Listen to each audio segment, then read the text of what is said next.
experience locally. Hotel na lang. Kasi saan natin sila itatambak? Kung dito sila matutulog. Saan natin sila itatambak? Kung dito sila matutulog. Sa kusina? Lagi ko kami tahimik kami lang.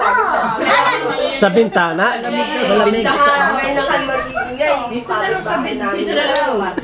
Dito. Sama-sama na lahat, ha? Kaya namin. Kaya Gano'n kami. Opisina wala ko Ng kahoy. Maninipas. Bakit? Maingay. Maingay. Malamang kami laging nire-reklamo. Kasi alas 12 na nag-musik. O yan. Yung pa naman kanilang way puro restaurant at Restaurant lahat yan. Oo, pagdaanan eh.